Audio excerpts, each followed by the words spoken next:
The Airbus A380 is a super jumbo, the world's biggest passenger airline. A pioneering marvel of the skies, it's packed with cutting-edge technology. Yet it owes its very existence to the most unlikely breakthroughs and inventions. Wow! This is just glass. These engineering connections range from a 19th century rocket to an ancient Mongol bow, and from the soaring genius of an eagle. Look at that, there you can see it. To the humble bicycle player. What's all that got to do with the high-flying technology of the Airbus A380? We're about to find out.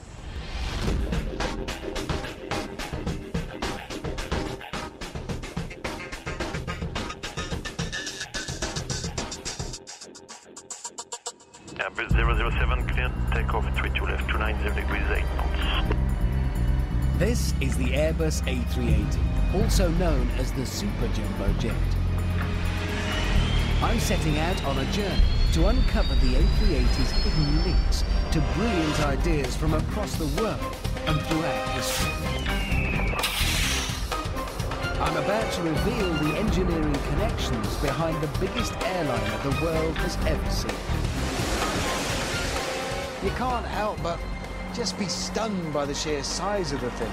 It is the only aircraft where the passenger seats run the full length of the fuselage from front to back on both the lower and upper decks. The cabins are 6.5 meters wide. It's the width of it. And 50 meters long. It is huge.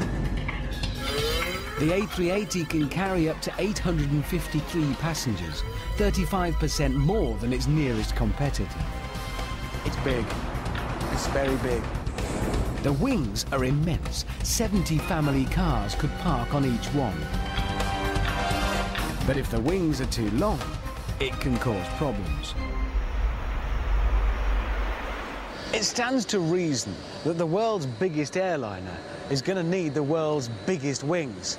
And they are absolutely huge. The total wingspan is almost the length of a football pitch. They have to provide enough lift to get 560 tons of people and machinery off the ground.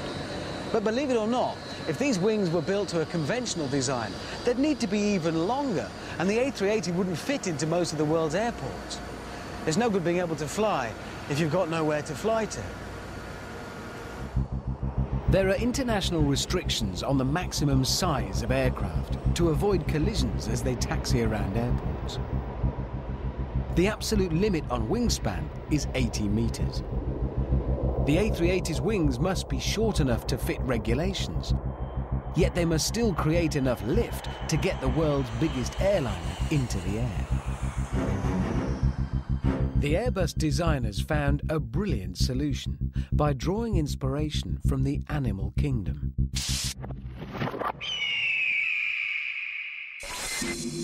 But how did they do it? I'm about to take the first steps in my investigation. Aerospace engineer Dr. Peter Barrington thinks I should get a feel for how a conventional wing creates lift.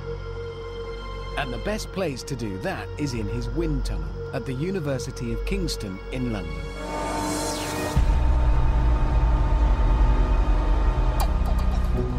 Peter's given me a handheld smoke generator so I can make the airflow visible. So, Peter, how does it work, and how can this help explain it? Okay, well, basically the key thing to a wing is the cross-sectional shape. And that bends the air around the wing. The wing is able to make the flow go a lot faster on the top than it goes on the bottom. The shape of the wing is designed so that air moves faster above than below. As a result, the air above the wing is at lower pressure than normal. So the higher pressure underneath the wing pushes upwards, creating lift for the whole aircraft.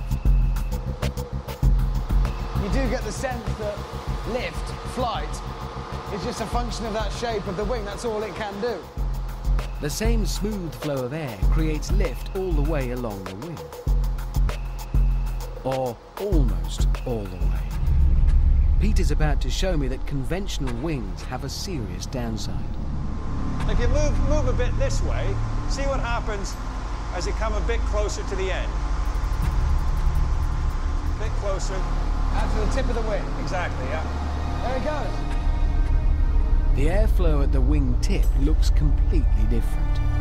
Instead of a clean, steady flow, there's a spiraling whirlpool of air.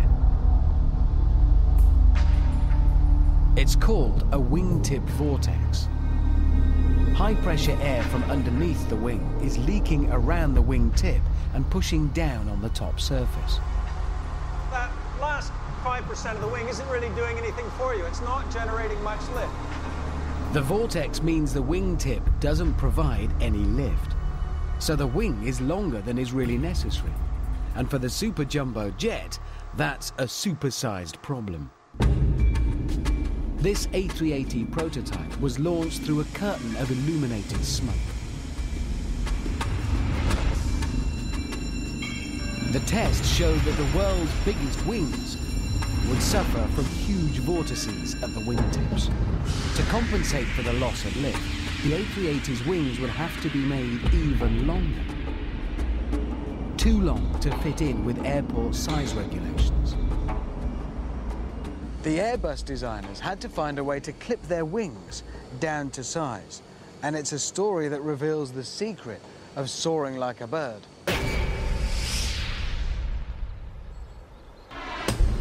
For the next stage of my investigation, I'm meeting another leading aerodynamics expert. But I hear he can be a bit difficult. His name is Cossack. And he's a steppe eagle, a species named after the wide-open plains of the Central Asian steppe. I'll be honest, he's a big, impressive-looking thing. Cossack is a scavenger by nature, and his lifestyle gives him a very similar problem to the A380. He's gone.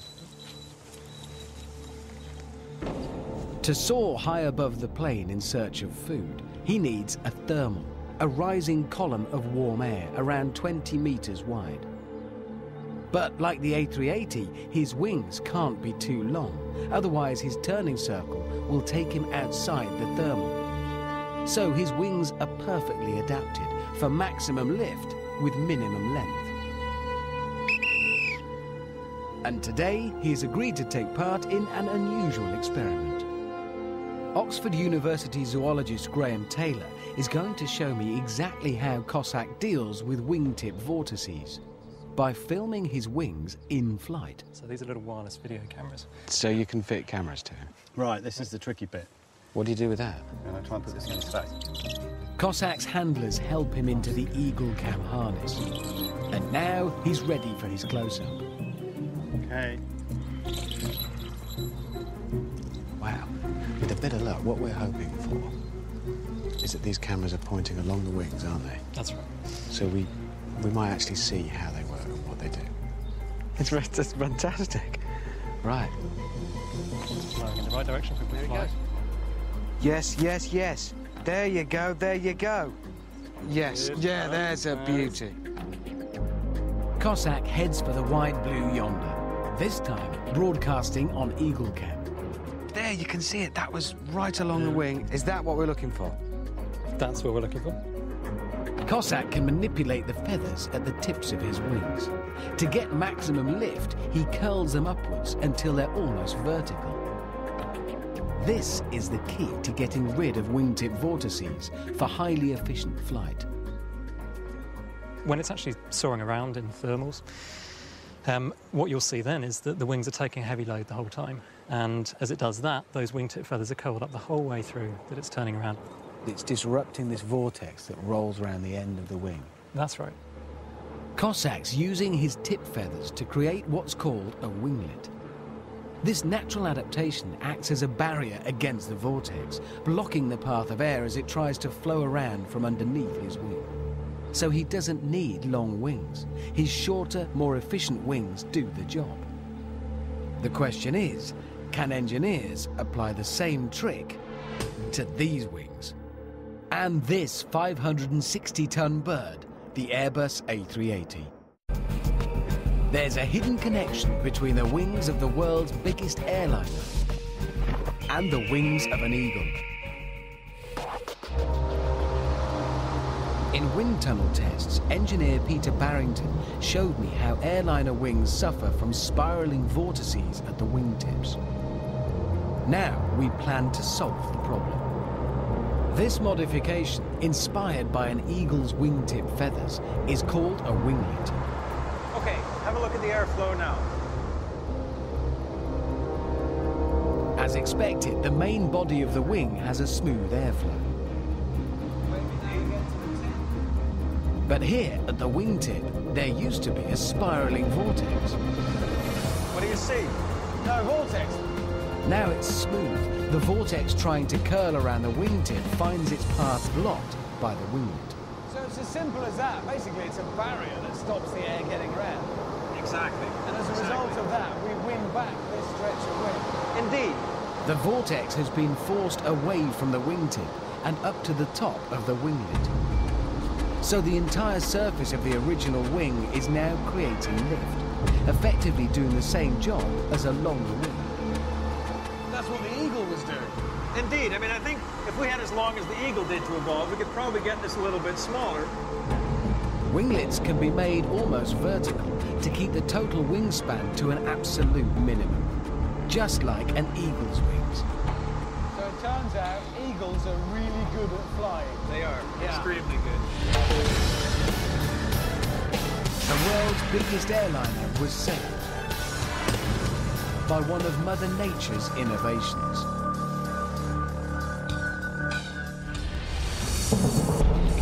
But solving one problem creates another.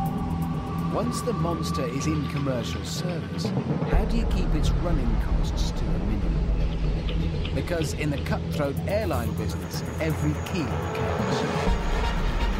Extra weight causes the engines to burn precious extra fuel. So the A380 must be kept on a strict diet. And here, on the final assembly line, I've got a unique chance to see its skin and bone. Wow. We never normally see all this stuff because it's hidden behind carpets and internal walls and chairs and all the other comfy stuff we expect.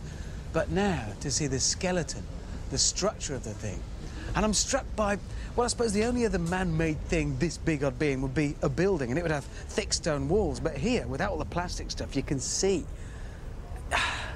It's got to be so tough, but it looks, I hate to say it, fragile.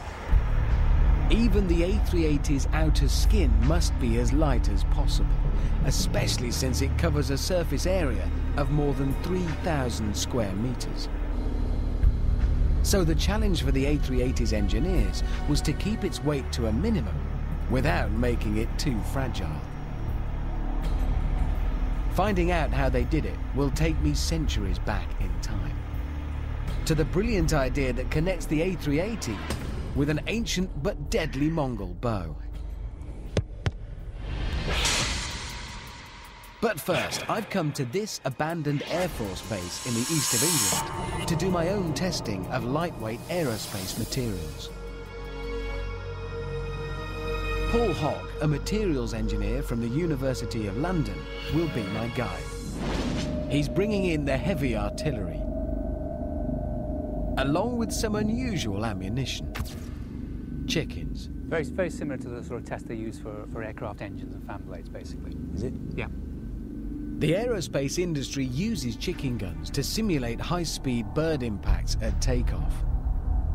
It's a vital test of strength for the aircraft's outer skin. A punctured fuselage can cause the cabin to depressurize, asphyxiating the passengers. Or the bird impact could damage a wing, sending the aircraft out of control. Any particular, I mean, how do we... First? I don't know. How do we select a chicken? That one? That's the one, that's the one. It's worth it. This is going to be very messy, isn't it? I hadn't thought of that. Yeah. Yes, it is. The chicken is loaded. Paul sets the chicken gun to fire at a typical A380 takeoff speed. This will be a 290 km/h collision. Connect my... That is now live. But which will survive? The chicken or the aluminium? 5, 4, 3, 2, 1, Well, it was worse for the chicken. I'm amazed. It's deformed a fair bit, but it's certainly kept itself together very well. There's a dent, but no catastrophic puncture. But on the world's biggest airliner, saving weight is an absolute necessity.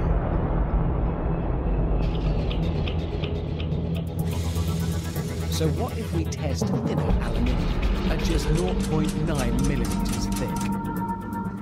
This is to save weight. So if we decided that the heavy stuff we used was too much weight, this is what we got. That's the sort of thing you do, yeah. Right up, let's see what happens.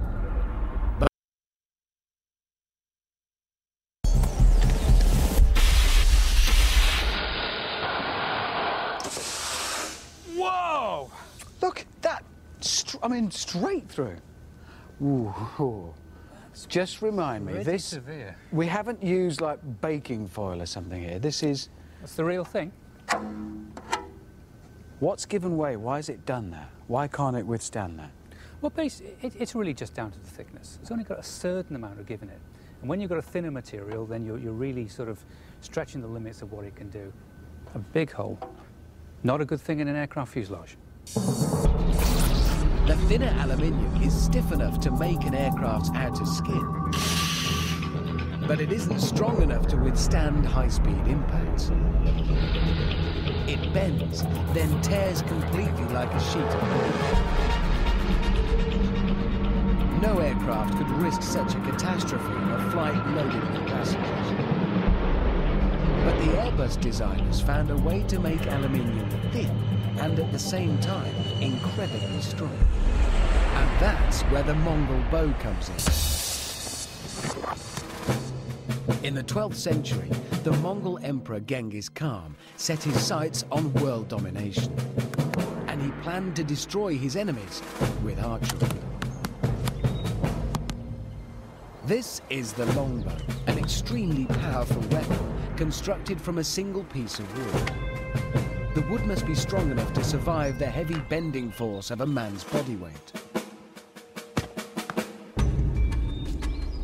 But to conquer the world, Genghis Khan needed a bow that could be fired from horseback by mounted warriors in a highly mobile army. I'm about to find out why that was a problem with traditional bowyer Steve Ralphs. I can see how the principle, the theory works, because, you know, horse, mobile, weapon, great. But practically, how did it actually work? How could I kill somebody with this, sitting on this? The first shot is here as you come in from the left-hand side of the horse. So it's 1, 2, 3, up and over, 4. So let me just try those. So, sorry.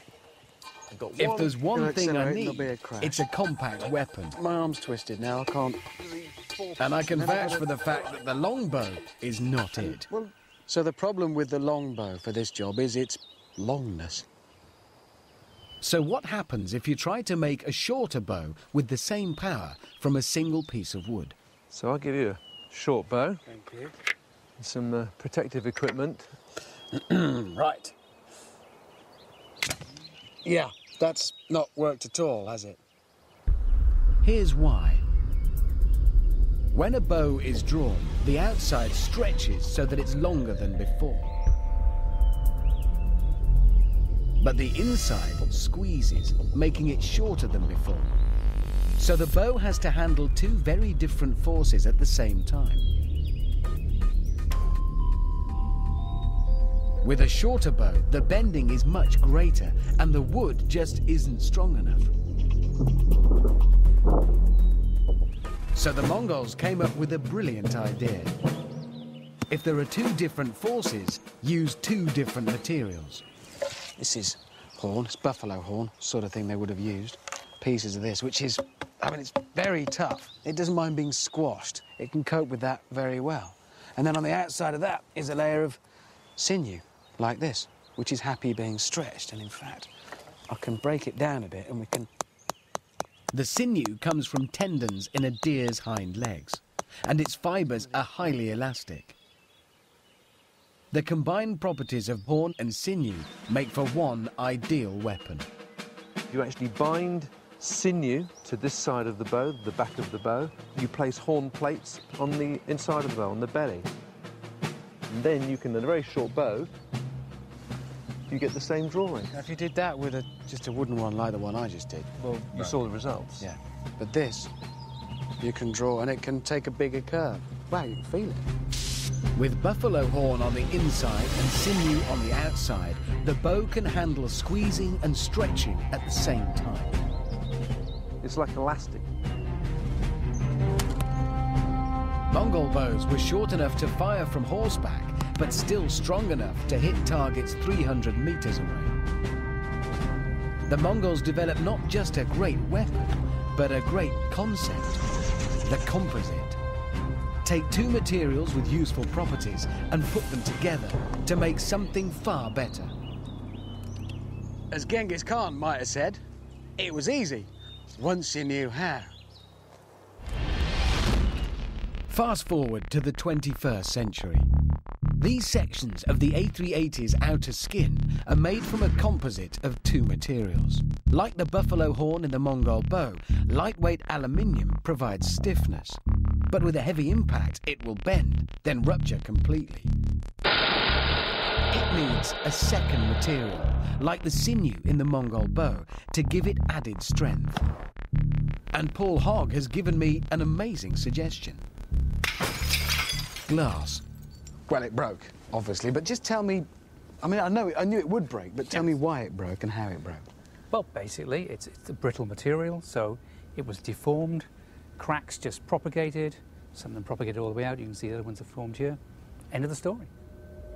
An ordinary sheet of glass is very brittle. It looks perfectly clear, but it's actually riddled with microscopic cracks. The sudden impact makes the cracks ripple through the whole sheet. You can't build a plane out of that. But as I'm about to find out, there's a way to make glass strong enough to survive a bomb explosion.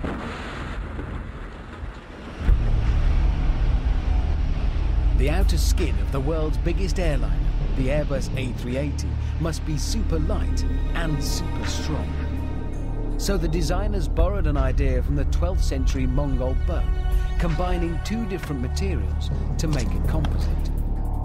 In the A380, the first material is lightweight aluminium. But the second material must be incredibly strong to withstand high-speed impacts. Ooh, look at that. So materials engineer Paul Hogg is about to show me a very special form of glass. So I'll just put that in there, yeah? Yeah, put it in the flame. Sort of move it back towards the point of the flame. Keep rotating it to distribute the heat. Glass becomes a liquid at around 1500 Celsius. You'll feel it begin to go soft and a bit sort of floppy. Let's go and bendy. Let's go now. Okay. Wow! Wow! We're still connected. Look at that! We are still connected. You may not be able to see it, but we are still connected by glass. That's... There we go. There we go. This is just glass. It's just glass. So this is pure, ordinary glass that we've just coiled up again. Yeah. Why is this doing this? It's thinner and therefore more flexible, but it hasn't got the defects and cracks on the surface, which is why you can coil it quite nicely without it snapping. This is a glass fibre, and it's very different to ordinary glass. With no cracks, it's incredibly strong. It's about 6 to 10 times the strength of steel. If this was steel wire or something, this is... This would carry about 6 to 10 times as much weight as the steel wire would. I'm mesmerised by this stuff. These glass fibres can be woven like textiles to produce sheets of material. The next stage is to add liquid resin. When it dries, it sticks the fibres together to create glass in its strongest form. fiberglass. Let's see if this window can be smashed. Hey, hammer. So I'll just hit it. That would have done the glass, wouldn't it? I think it would have done. Try it. Don't be shy. Give it a good welling. Glass fibres provide the strength. The individual fibres might break, but the cracks can't spread from one to another. It's quite surprisingly tough, isn't it? And fiberglass is even tougher when combined in a composite with aluminium. It's called glass reinforced aluminium, or glare for short. The two materials are sandwiched together in layers. The aluminium provides stiffness, like the buffalo horn in the Mongol Bow. Fiberglass is like the sinew in the Mongol Bow. It provides the strength that aluminium lacks.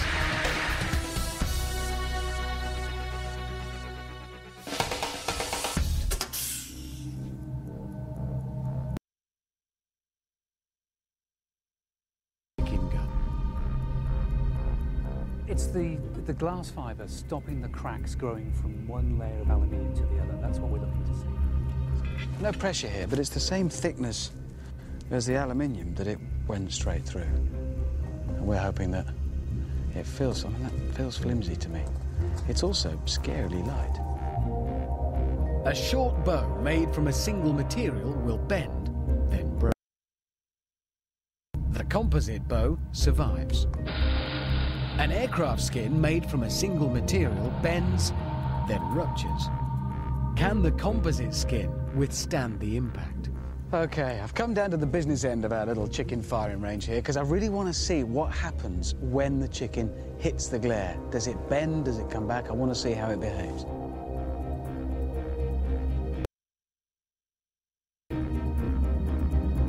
You ready, Richard? Yeah, I think so. Okay. You're on time. 3, 2, 1. Oh, well, it's not very nice being that close to a very fast chicken, but it's resisted it. It hasn't gone through. There's a dent, but the glare survives. It does work. The two materials working together are better than either alone. That's fantastic, isn't it? But could glare even stand up to terrorist attacks, like these bomb explosions? In tests, the Federal Aviation Administration placed plastic explosive in a luggage container made of glare. This was the result. A box whose strength comes from glass.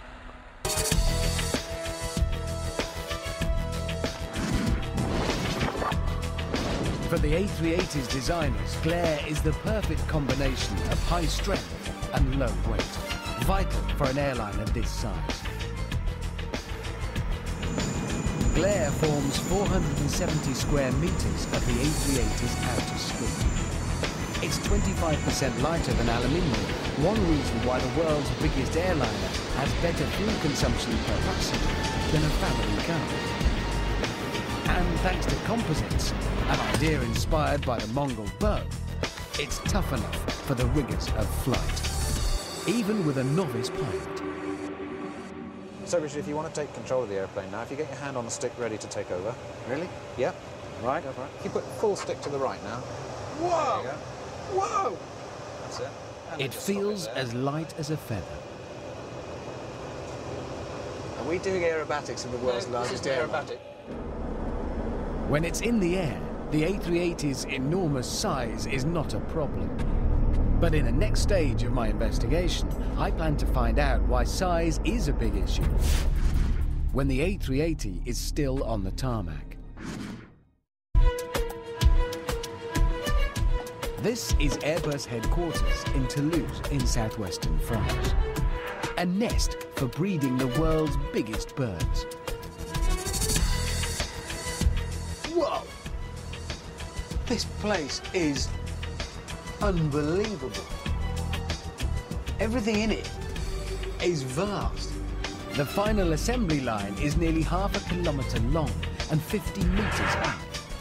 Apparently this building is so enormous that, rumour has it, it can form its own clouds up near the ceiling.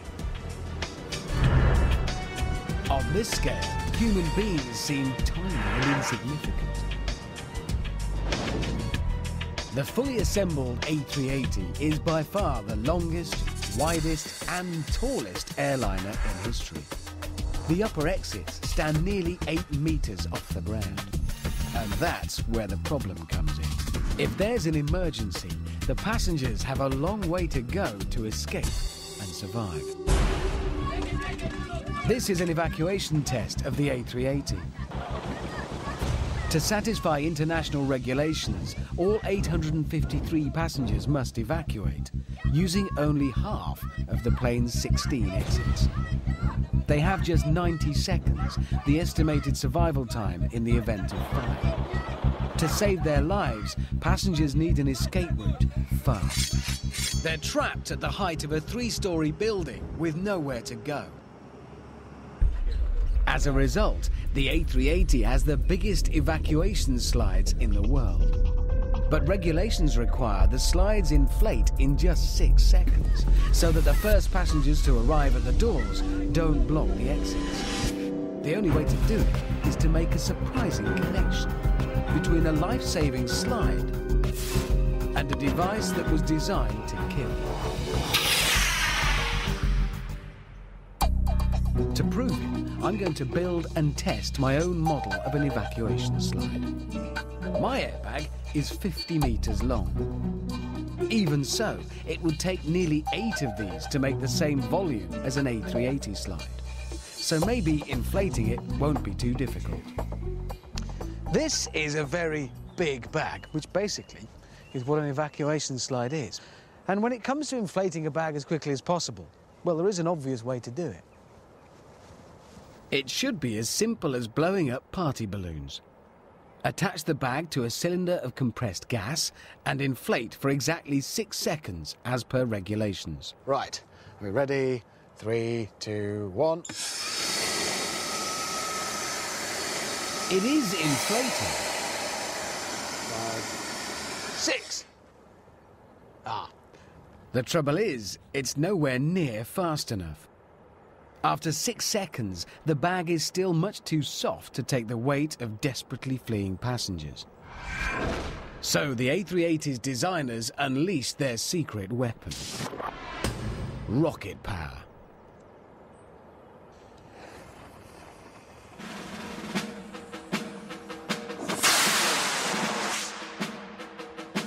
I'm using 19th century rockets because the primitive design makes it easy to see the key ingredient: gunpowder. These rockets weren't very accurate in their day, but they did create lots of gas, exactly what we need to fill the bag. All I have to do is make sure the rocket can't move. And here it is. One rocket fits onto this bed at the back, down this pipe leading to the bag.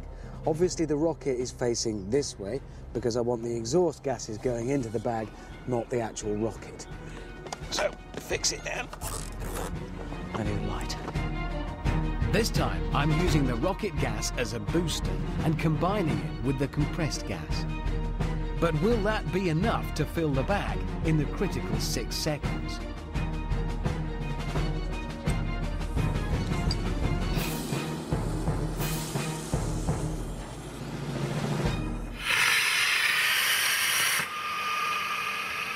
Nice job on the first half of the bag. Not so good on the second. For an evacuation slide, anything less than full inflation would cost lives. Well, the rocket gave us more speed, definitely, but we still didn't fill the bag. We need to get more air in. And to do that, the Airbus designers used one of these. It's called an aspirator, but it's basically just a funnel. As the funnel gets narrower, the rocket gas moving through it speeds up, causing the pressure to drop. That should create a vacuum effect, sucking in extra air from the surroundings to inflate the slide. But will it be enough to transform a weapon into a lifesaver.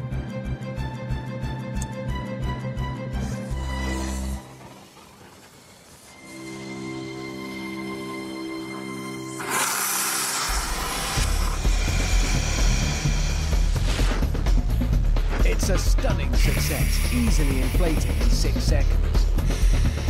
2/3 of the gas filling the bag is fresh air, sucked in by the aspirator. And that's how you rescue people with rocket power. I mean, it works. Clearly, it works. It might have been pretty useless as a weapon of war, but turns out it can save lives. With this device, the A380 slides inflate in 4 seconds, 2 whole seconds inside the required time. In the emergency drill, all 853 passengers evacuated in 78 seconds, easily beating the 90-second limit. Thanks to rocket-powered slides, the A380 was officially certified to fly. But the designers hope they'll never be used in a real emergency.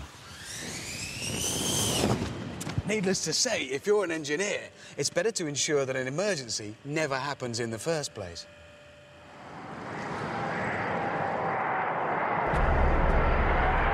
On any given flight of the A380, one moment above all is fraught with danger.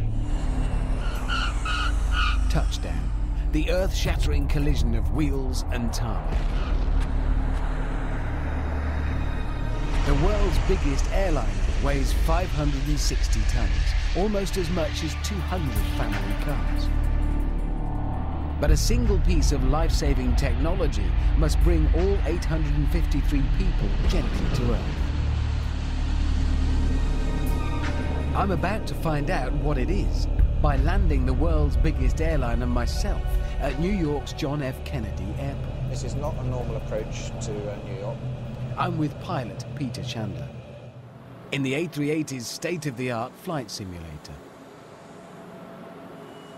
It rocks and rolls on huge hydraulics, making the effect in the cockpit highly realistic. That's so convincing. Heart's going.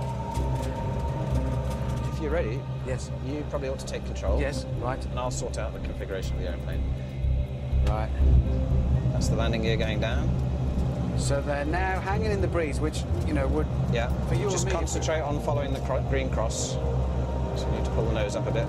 Sorry. Peter's controlling the engines and the A380's airspeed, giving me less to think about. But I must still use the joystick to keep the plane level and straight That's fine. before the final approach. Yeah, you're a bit to the right, actually, so you want to come to the left a bit. Oh, right. Oh, right. That's it. A See the normal runway? soft Yes, so now landing just concentrate requires an on trying to line incredibly up on the slow runway. rate of descent. Just 1 meter per second, slower than walking speed. Back on the stick a bit. 190. Sync rate. Sync rate. Oh, what does that That's mean? it. No, that's it. Retard. That's it. Retard. Retard. Good. Well done. Okay, I have control. My landing was at double the normal speed, so the simulator gave me a very heavy jolt. I'm actually bathed in a fine layer of sweat. In real life, this impact would be easily absorbed by the A380's landing gear. Each set of wheels is cushioned by a giant shock absorber, the crucial technology for bringing passengers safely to Earth.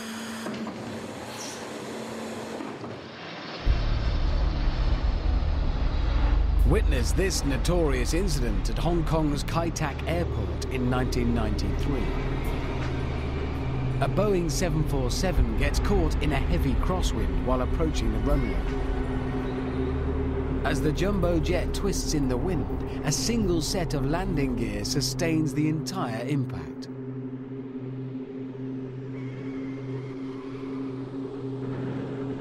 But it's strong enough to survive.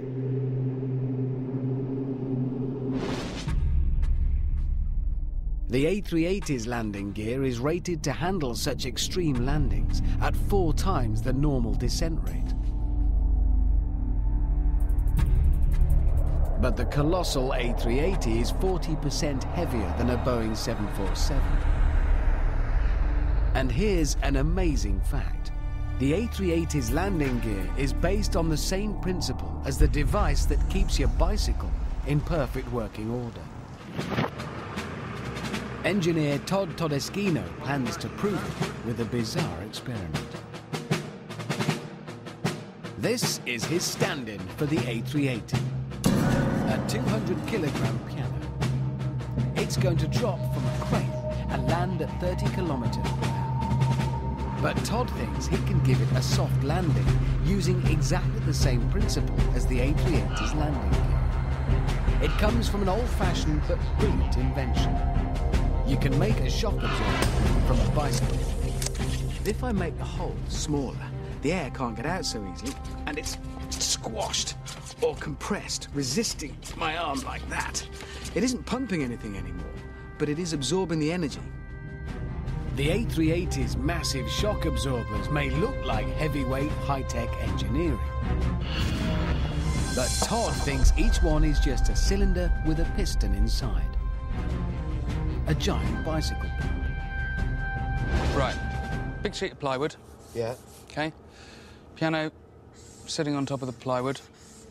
And that's what we drop from the crane.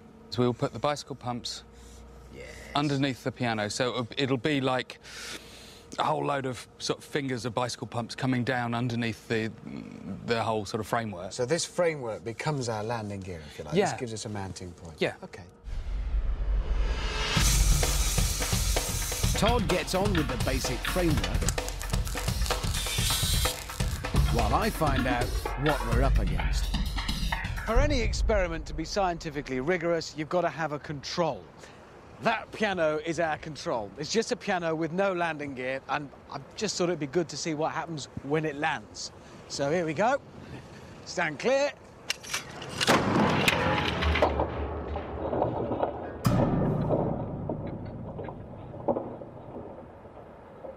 That was not a good landing.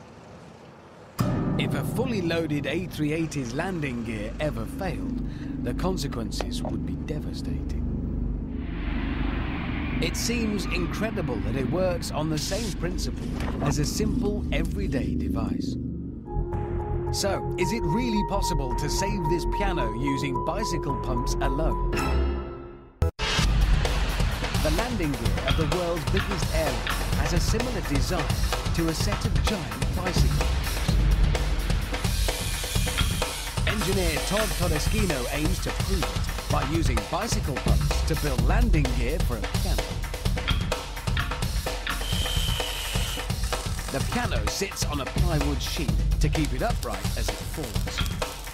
He mounts the pumps onto the plywood so the handles hit the ground first and push in the pistons. And Todd's made a careful calculation of the exact number of pumps he'll need. 100 of them, nice round number. Nice round number. Loving your science there. But there is method to the madness. Fill the fellow up. The A380's shock absorbers are filled with liquid, not air. So Todd's doing the same. It takes more force to squeeze a liquid out of the pump so it can absorb a much greater shock. By squirting the water out of this hole, it transfers the energy. It takes it out of the piano falling. And it's the energy absorbed in squirting that water out of that hole that will give us our damping, that will slow it down. It would land and it would go like that. A trial run gives exactly the sort of gradual shock absorber Todd's looking for. Unfortunately, bicycle pumps aren't designed for water. Soon, all 100 pumps begin springing leaks in the final stages of landing gear construction. And now it's a race against time. If it looks like we're hurrying, we are. It's dripping. There's 100 little drips coming out, and I'm worried that every drop of water that comes out of the pumps is going to be a drop of that extra cushioning to absorb the energy of the fall. We're just hoping it works. Todd decides to go for a landing while we still have some water left in the pumps.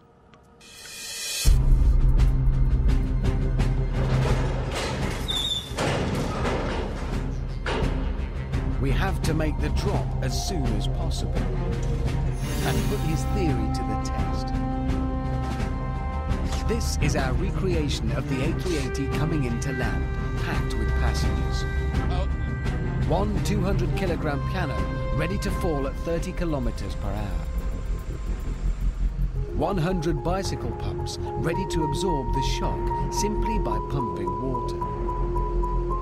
Can this landing gear prevent a catastrophic crash landing? Was this your idea or mine? Yours. Thank you. 5, 4, 3, 2, 1, pull.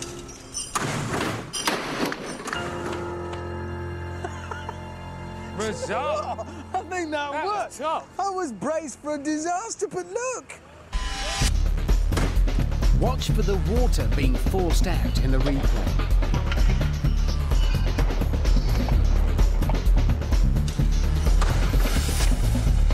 It still looks like a piano, but does it still sound like a piano?